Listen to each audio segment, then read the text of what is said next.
शरद पवारांच्या बारामतीतील गोविंदबाग निवासस्थानी बैठक। शरद पवार, सुप्रिया सुळे, रोहित पवारांमध्ये बैठक। योगेंद्र पवार, संदीप क्षीरसागर ही बैठकीत। राष्ट्रवादीतील फास्ट घडामोडींवर चर्चा।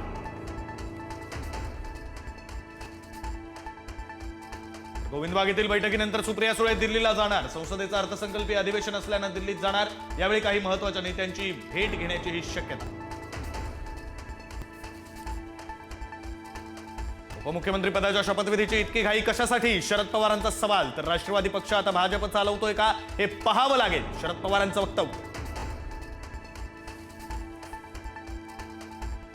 दोन्ही राष्ट्रवादी एकत्र याव्या ही अजितदादांची इच्छा होती, पण त्यांच्या जाण्यानं विलिनीकरणात खंड। विलिनीकरणाच्या चर्चेवर पहिल्यांदाच शरद पवारांनी व्यक्त केली भूमिका।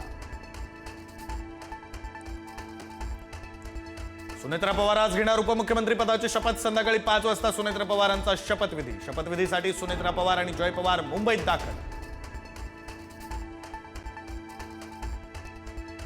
सुनेत्रा पवारांच्या शपथविधीबद्दल शरद पवारांना कल्पनाच नाही। माझ्याशी काहीच चर्चा झाली नाही, शरद पवारांनी व्यक्त केली खंत।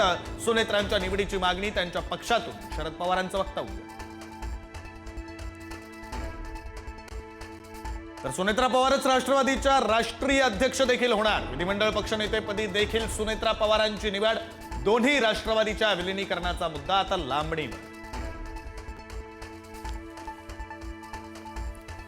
पार्थ अजित पवारांची राज्यसभेवर वर्णी लागणार। सुनेत्रा पवार उपमुख्यमंत्री झाल्यावर रिक्त होणाऱ्या राज्यसभेच्या जागेवर पार्थ पवारांचा दावा। पार्थ पवारांनी बोलून दाखवली राज्यसभेवर जाण्याची इच्छा।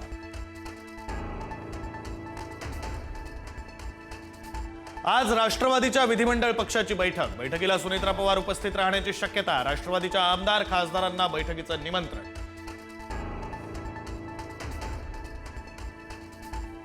सुनेत्रा पवारांच्या नावाला मुख्यमंत्र्यांचा होकार। मुख्यमंत्र्यांनी होकार देताच घडामोडींना वेग। तुम्ही तुमचा निर्णय घ्या, आमची कोणतीही हरकत नाही, मुख्यमंत्र्यांकडून स्पष्ट।